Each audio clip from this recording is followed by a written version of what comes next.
तक हमारा मिलन नहीं होता तब तक हमारा दिन अच्छा नहीं जाता। ये आदिकाल से ये हमारे बीच में एक रहस्य है।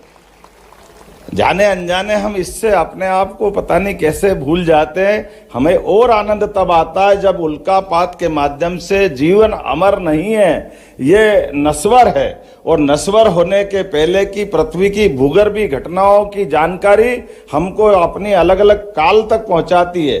जब ज्वालामुखी के माध्यम से होने वाली घटनाएं, भूकंप से होने वाली घटनाएं पृथ्वी की उत्पत्ति की तरफ हमको बार बार आकर्षित करती है। पृथ्वी का वो चुंबकीय आवरण हमको वापस लालायित करता है कि कैसे हवा का ये गुबार हमारे को छोड़ के नहीं जाता है। गुरुत्वाकर्षण की ताकत क्या होती है, साइंस के विभिन्न प्रकार की विधाओं से जो मिलकर के आगे बढ़ने का मौका मिलता है, वाकई वो हमारे लिए रहस्य भी है और जानकारी का एक स्रोत भी है, जिसके भरोसे से भविष्य की सुंदर इमारत लिखी जाएगी। मैं आज इस बात के लिए बधाई देना चाहूँगा कि हमारे सारे ज्ञान विज्ञान की उस समागम के माध्यम से कमोबेश 1 वर्ष की हमारी सरकार की यात्रा में हमारी सरकार ने समान रूप से काम किया है। भौतिक अधोसंरचना के साथ साथ व्यक्ति के जीवन में सब कुछ मंगल हो, उस प्रकार से यशस्वी प्रधानमंत्री के नेतृत्व में हमारी सरकार सभी विभागों में काम कर रही है। लेकिन जैसे पृथ्वी के गर्भ से होने वाली जानकारी भूगर्भीय हलचल के माध्यम से एक संग्रहालय बता रहा है, उसी प्रकार से खगोलीय घटनाओं के आधार पर भी अंतरिक्ष तक की यात्रा के लिए भी हमारी अपनी सरकार के माध्यम से डोंगला वेधशाला के माध्यम से इसी ग्वालियर घराने की एक अमोल धरोहर पुरानी राजधानी उज्जैन से हमारा संबंध आता है, जिसके आधार पर हम अपनी सभी प्रकार की स्पेस से जुड़ी जानकारी भी देने जा रहे हैं। आज के इस अवसर पर एक ऐसे महापुरुष की प्रतिमा का अनावरण भी किया गया है, जिनने आजादी के साथ हमारे बीच कुलाधिपति के नाते से अलग प्रकार से भूमिका अदा की।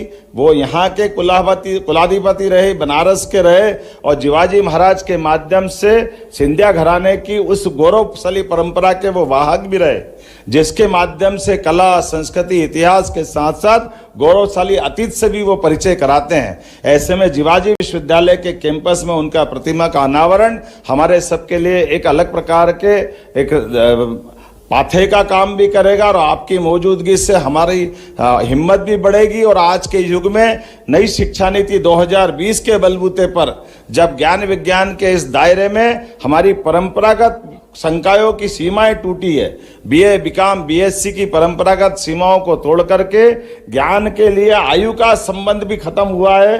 किसी भी आयु में हम कोई भी ज्ञान विज्ञान की धारा में जा सकते हैं, और इसी आधार पर दुनिया के अंदर माननीय प्रधानमंत्री के नेतृत्व में हमारा उच्च शिक्षा विभाग भी देश के अंदर ही दुनिया में उस प्राचीन सनातन संस्कृति से अपना संबंध रेखांकित करता है। तो मैं अपनी ओर से आज पुनः इस ग्वालियर की धरती पर आपका अभिनंदन करता हूं, स्वागत करता हूं, और उम्मीद करता हूं कि आपका मार्गदर्शन सदैव हमें मिलता रहेगा। आज के इस अवसर पर मध्य प्रदेश सरकार की ओर से पुनः आपका वंदन है, अभिनंदन है, स्वागत है। बहुत बहुत धन्यवाद।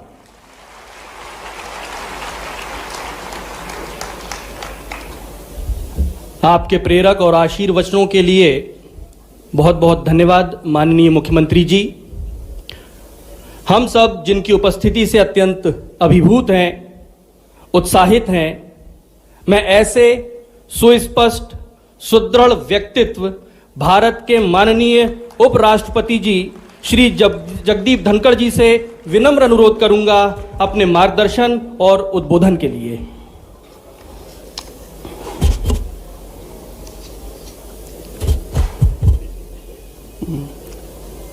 सभी को नमस्कार। Honourable governor of Madhya Pradesh Shri Mangu bhai Patel ji, honourable chief minister of Madhya Pradesh doctor Mohan Yadav, मनमोहक अभी यहाँ पर हम सब ने देखा।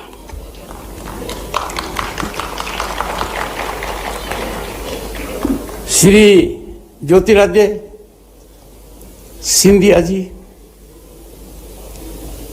Honorable Minister of Communications and Department of Northeastern Region. For me, this is an occasion of emotion.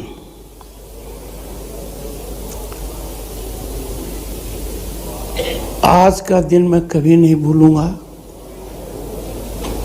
और कभी कल्पना नहीं की थी कि आज ऐसे कार्यक्रम में उपस्थित रहूंगा कि वो मेरे लिए सदा स्मरणीय रहेगा।